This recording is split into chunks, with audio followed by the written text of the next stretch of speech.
There are two kinds of people in this world: those who take things, and those who get their things taken. In a garbage house, a scream of a young boy was heard throughout the room. His mother mumbles helplessly, "There's no other choice," and she cries. Seto Yu, the main character of the story, desperately pleads for help as his father strangles him. Yu was struggling for his life. His father wanted to kill Yu to repay their debts. Yu always gets everything taken from him, but he refuses to give his life as well. After struggling for some time, Yu escaped that torture after injuring his father's arms with his nails. He clawed his father's arms, and his father cursed Yu for that. At first, Yu's father planned to kill his son with a pill, but Yu refused to eat it. He then moved to wash his hands, and that real piece of trash planned to kill Yu by throwing him off the stairs and making sure his neck breaks or something. Yu's mother still mumbles helplessly, and he shouted at her. That trash planned to repay his debts by claiming the insurance on Yu. He already contacted the insurance lady, and he wanted to kill Yu before her arrival. But destiny had other plans, and Yu disappeared from that place mysteriously. The last wish of Yu in his next life was to be on the side of those who take things from others. With that thought, Yu finds himself lying on a pile of corpses. He doesn't know where he was and begins to search the surroundings, but the surroundings were covered with corpses till the end of the view. Soon, he noticed a particular corpse which seemed to look at Yu as an insignificant life, and he hated that look. Suddenly, a storm was created before him, and Yu finds himself in a forest. He was surprised to see a granny standing before him. He asked the woman to say something, but the granny's language was totally different, and he couldn't understand the language she spoke. Yu then inquired where he was, but he lost his consciousness and fell down before the granny. Later, Yu wakes up in a wooden house. He turned around and saw a forest outside the window. Suddenly, a voice inquired about his health. The granny enters the room and introduces herself as Stella Fato, and that's when Yu realizes he could understand her, even though she doesn't speak in Japanese. Yu exclaims he's not interested in knowing her true name, and Stella jokes she was very sad to hear that. Then she inquired his name. Since Stella saved him, Yu revealed his name. Afterwards, they had breakfast. Stella explains she found Yu in the woods. She mistakenly thought he was a fairy or something. There's no race with black hair and eyes in that place, but there are some in a continent to the east. Currently, Yu is in a town called Resser in the continent Riemu. In short, he's no longer on Earth. When Yu glances at Stella, he sees some scribbles floating in the air. Yu rubbed his eyes. Then he saw the status screen in front of him. It also displayed the details of Stella in Japanese. Yu confirmed he was seriously on another planet.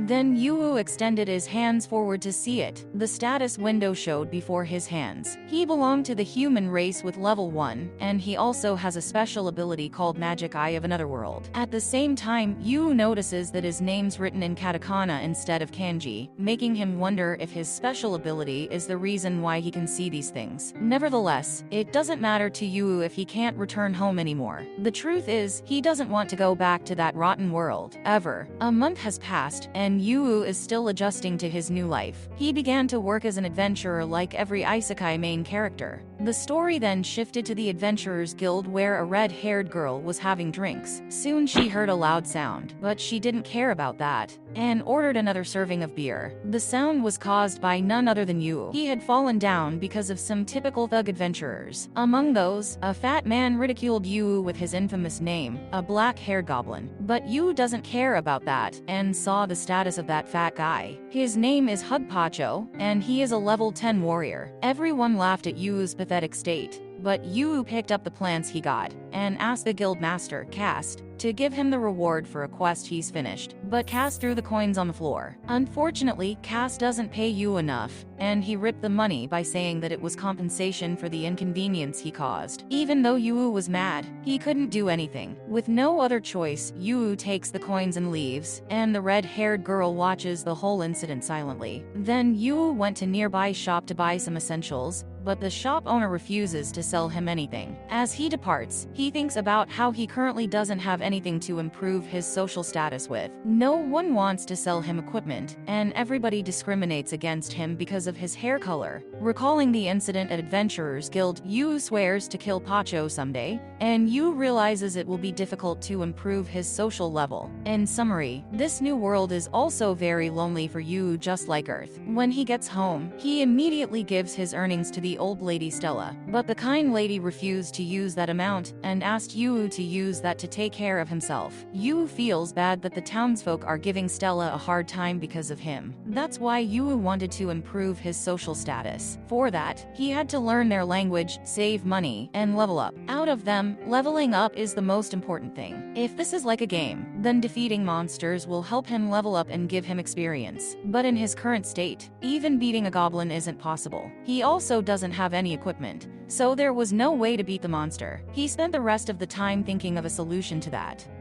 Later, while gathering herbs in the woods, Yu suddenly hears a rustling sound. A group of goblins rushed out of the forest, and they were being chased by a group of adventurers. Yu recognizes them as members of the Pacho party. Yu then hides behind the bushes and watches their hunt. Pacho then confronted the goblins and drew his sword. He then applied something to the sword, but Yu couldn't be able to find what it was. Soon Pacho uses his double blow sword technique on the creatures, and the goblins meet their demise. Yu watched the scene and noted the changes in their status window. The goblin's HP changed from 19 to 0, and it died. He also notices Pacho's MP decreased a little. Stella had said that in that world there is magic, but Yu was sure Pacho doesn't use any magic. It seems like he used a skill that consumed his MP. Pacho is a warrior, so he can't use magic, which is unrelated to his profession. Pacho cuts off one of the goblin's ears for a reward, and plans to use it for a drink in the tavern. Meanwhile, Yu checks his stats as well. His HP, strength, and agility increased a little bit. Yu wondered whether it was from the missions he completed.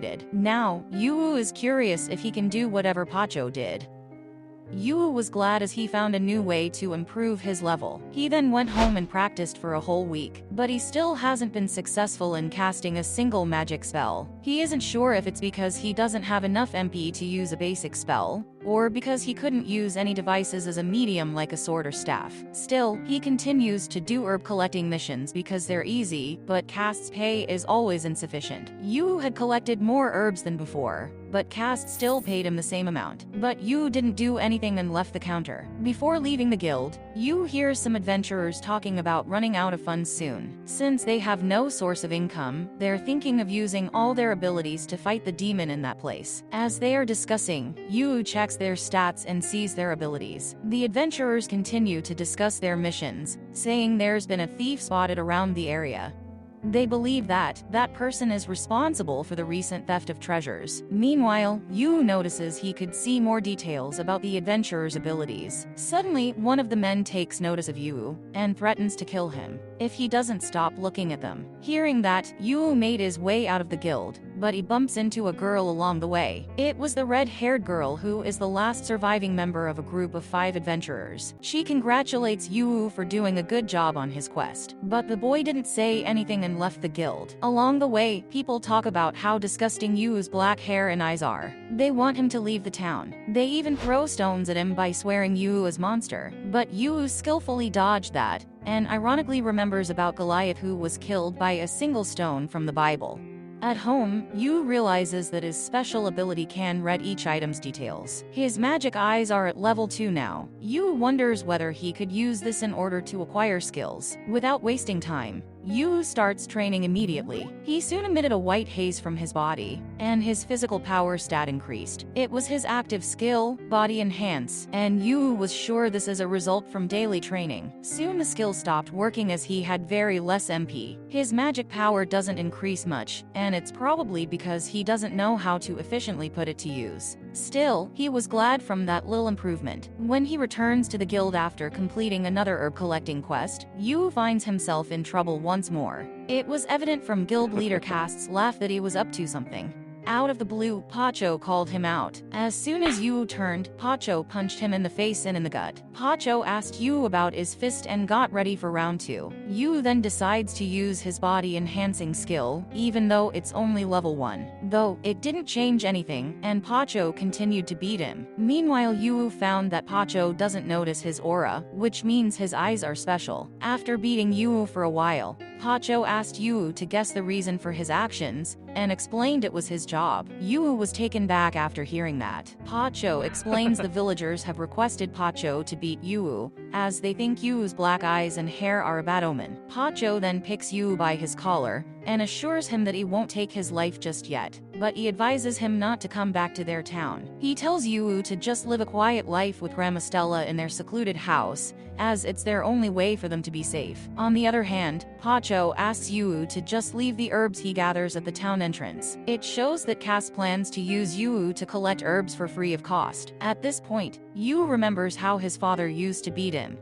He beat Yu for silly reason, like he didn't like his eyes, voice, and the way he eat. Sometimes Yu's dad beat him even though he had no reason. Pacho also felt disgusted by Yu's black eyes. He ridiculed him for not even trying to fight back. He's tired of being exploited, being stolen from. When Pacho notices that Yu isn't resisting, he points out that Yu and Grandma Stella have the same eyes before slapping him hard. Though he was shocked by that news, he still refused to be robbed. Yu wonders if he exists to be robbed. As he was thinking about that, he clenched his hands in front of him. Soon the status window starts to change, as Yu wants to be the one who steals everything. After seeing that, Yu checks Pacho's stats. He sees that his swordsmanship skill is gone. Yu's determination to steal from others granted Yu a new skill, Depriver. This skill robbed Pacho's sword skill and added it to his status window. This makes Yu laugh uncontrollably, leaving the others puzzled. They were taken back after seeing Yu acting weird. Not wanting to deal with Yu anymore, Pacho and the others kicked him out of the guild. But Yu can't stop from laughing. That night, Yu heads to the wooden storage. Besides the pigs, which can be used for food, there are other animals there. It was a place where the captured orcs were being kept. They're there to be used mainly for manual labor, and Yu has some plans on what to do with them. After some time, Stella was on her way to the town. She wanted to find Yu, who hadn't returned home. On the way, she found Yu, much to her relief, but she was shocked by the injuries on his face. But Yu assures it was nothing, and starting the next day, everything will be fine. On their way home, Stella continuously apologizes to Yu, as if she's somehow responsible for the things that happened to him. Feeling bad, Yu decides to avoid doing anything that might upset her. The next day, Pacho party members exited the guild and planned to do their regular hunting as usual. But unbeknownst to them, Yu waits outside the guild as Pacho's party leaves. The men are talking in the same vulgar manner as always, which means Pacho's yet to realize his skill was stolen. Yu decided to follow them to find his skill effectiveness. As usual, Pacho hunts goblins with his sword in the forest. Yu was following them behind quietly. Due to collecting herbs all the time, he has a strong grasp of where things are and what things are there. Since Pacho makes a living by hunting goblins, he found their location quite easily. He then decides to direct goblins to where the Pacho party was. He had to do it due to poor visibility in the forest. Yu throws stones at goblins while still hiding behind the bushes. He used that technique to amass a huge group of goblins towards Pacho, but Pacho beat them all. But he was tired as he had faced many more goblins than usual. Soon another group of goblins showed up before him. Pacho doesn't know what the heck is going on, but he still keeps fighting. While Pacho is fighting off the goblins, Yu keeps looking at the status screen of goblins and Pacho. It's a bit frustrating for him as Pacho didn't fall still now, but it shows Pacho's skill is a real deal, which he gained from experience. But he was the perfect distraction, and Yu decides to test the results of what he spent last night on. Last night, the orcs in the pig shed were captured by adventurers and were forced to wear collars around their necks. The collars were of a very low grade, but they were plenty effective against low-rank orcs, and they were forced to obey the orders of humans. Yu used his Depriver skill on the orcs to test its effectiveness. After numerous times, Yu learned that their eyes must meet for his ability to work. But it's not guaranteed that his Depriver skill will always work, and it has a success rate tied to the skill. Yu's head will start hurting while using his skill, and it only has a range of about 1 meter. As he was reminiscing, a new group of goblins showed up. Yu notices a few with classes that he hasn't seen before. One of them is a goblin mage with a level 1 dark magic, and it shoots a fireball at Pacho. But Pacho evaded it successfully. Using that chance, another goblin beated Pacho on the face using a club. Yu also notices a goblin priest with level 1 white magic, which heals the injured goblins. After continually using deprive skill, Yu succeeded in stealing the physical strength up skill from orcs. Yu picked up a rock, hit the goblin mage, and stole its skill. As Pacho was distracting the goblins, Yu attacked the goblin priest, and then stole its skill as well. Meanwhile, Pacho tried to use his sword strike on the group of goblins, but his skill didn't get activated, which made him restless. The goblin in front of him tried to use that chance to attack him, but a stone knocked it out. It was none other than Yu, and he also attacked another goblin behind Pacho. Fatty Pacho was relieved as he was saved. Dramatically, a stone hit Pacho's face the next second. Yu didn't do it to help him, but he wanted to take his revenge with his own hands. Afterwards, he moved near Pacho and was shocked to see that he was still alive. Since Pacho had taken quite good care of him till now, Yu wanted to repay the favor. He asked Pacho how it felt to get screwed by the person who he thought was a worm. Since the opportunity is there, Yu decides to steal the rest of his skills. After having his mouth crushed, it was not known whether Pacho was pleading or cursing Yu, but Yu had already decided to kill him and landed the final blow. After killing Pacho, Yu buries his body and takes his stuff. Yu exclaimed the next up is the Guildmaster Cast's turn.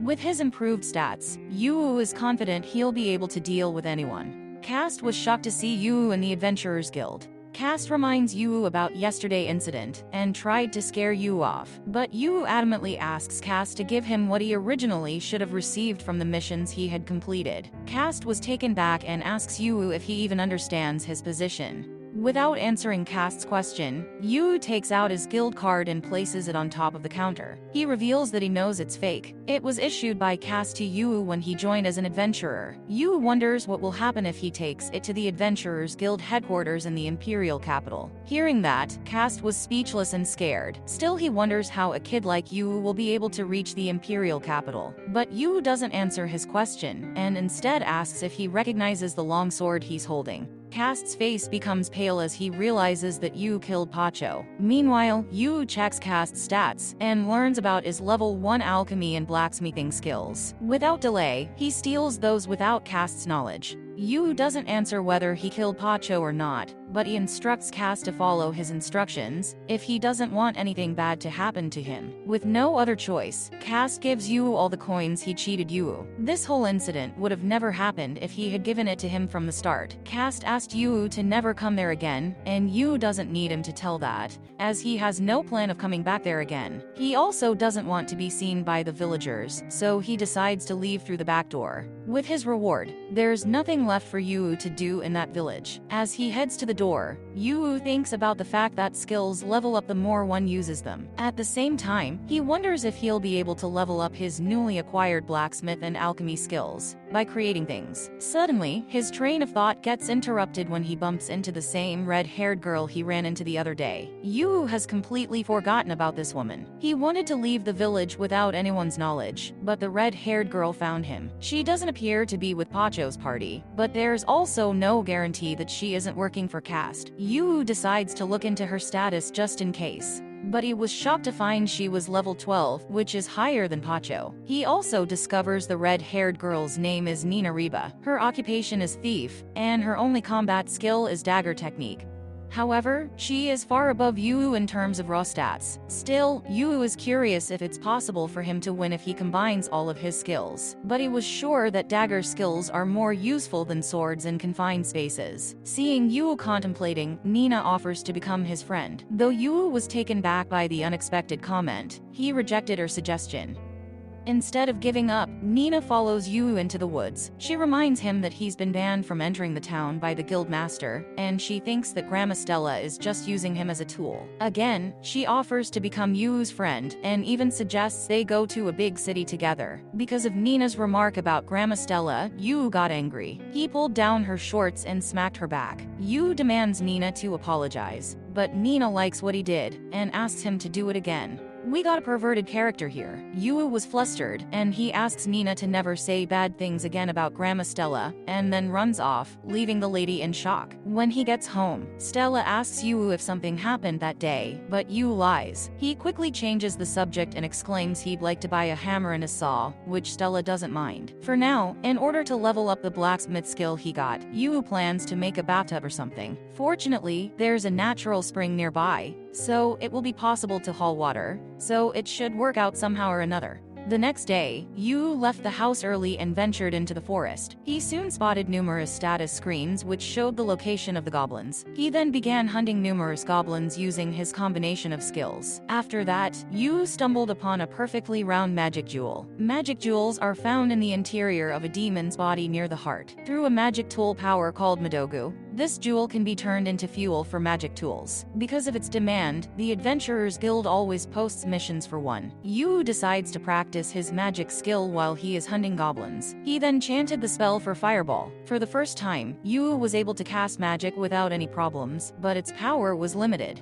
Meanwhile, Nina decides to go to Yu's house. She is greeted by Stella, who can't believe that Yu has such a cute friend. Nina tries to deny that, but Stella calls her inside. Afterwards, Nina shared her encounter with Yu, and explains she doesn't know whether Yu even consider her as a friend. Hearing that, Stella reveals Yu is not honest about his feelings, and asks Nina not to give up on him. She also asks Nina to give Yu some good guidance, much to Nina's surprise. Back in the woods, Yu manages to unleash a fireball. He then decided to activate his physical power skill, along with magic. As he was too focused, a goblin managed to sneak upon him. Yu noticed it in time and blocked that attack, but he was soon attacked by another goblin. Yu tried to use magic, but he couldn't pull it off because he lacked focus. Still, he didn't give up. He slashed the goblins which were near him, and tried to use a magic spell on the goblins at a distance. He managed to successfully kill the rest of the goblins. After the battle, Yu realizes that although he can cast a spell on the enemies at the same time in quick succession, he lacks the magical power and focus to successfully deliver a blow. He realizes his life would be in danger if something went wrong. The change of skill in magic is important for Yu to cast spells. While he was thinking that, Nina suddenly shows up and asks Yu what skill he just used. She's curious about how Yu used magic while properly wielding a sword. Startled, Yu asks when she got there, to which Nina replies that it was about an hour ago.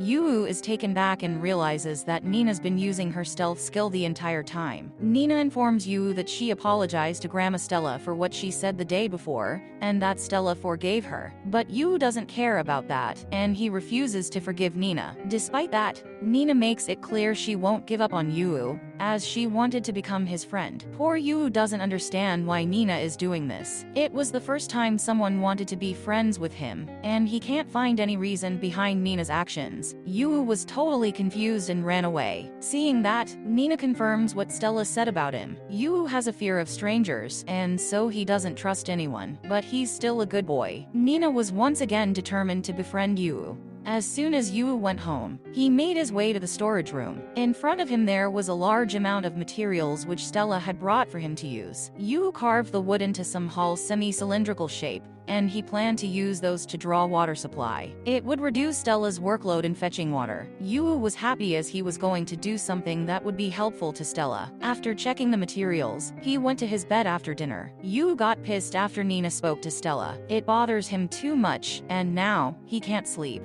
The next day, Yu was digging a hole for the bathtub. Nina approaches him once again as she wants to be his friend. This got Yu mad, and he asked her to cut it off. But Nina exclaims she just wants to know how her friend is feeling. Yu sarcastically asks what benefits he'd get if they become friends. Nina then recalls how Yu can't receive missions from the Adventurers Guild. He's defeating goblins every day, but he's only collecting their magic stones and not their ears. Yu was losing a reasonable amount of money in that. She also explains they could enter the dungeon which was close to the village, if Yu can team up with her. Raiding the dungeon full of monsters will be helpful in raising their levels and earnings. Yu thought Nina was a simple cow, but it seems her head is an exception. Yu also believes he could find a non-goblin monster inside the cave, and he might be able to steal a new skill from them. In the end, Yu agrees to join Nina's party, but stresses that he doesn't trust her. He points out that he won't hesitate to leave if Nina does something he doesn't like. but Nina clarifies that they're not a party and friends. At the same time, she wants Yu to take responsibility in case something happens between them, as she was a maiden with an appropriate age. After all those chit-chat, both of them formed a party and reached the entrance of the dungeon. Nina reminds Yu that there would be new types of monsters unlike goblins. Since goblins, kobolds have the habit of hoarding items, so most adventurers raid the dungeon to search for the lost items as well. But normal civilians avoid the place for the same reason. Soon both of them enter the dungeon. As they go inside, Nina reminds Yu to be careful, for there are traps everywhere. Nina explains that the dungeon structure was complicated, so one simple mistake, and they won't be able to leave. Nina has the ability to locate traps, so she would be fine, and she asked Yu to be careful of those. Suddenly, Nina stopped on her tracks, which made Yu wonder what happened. Nina explains they had encountered the monsters. Since getting past them seems impossible, she asked Yu to prepare for battle, so they could earn some money. The monsters were a group of goblins with a set of armors. Nina and Yu prepared to face those monsters. Could they be able to escape from there safely? Also, this incident will also close the gap between Yu and Nina. Like and subscribe to find about it, and share your thoughts in comments to read more about their future endeavors.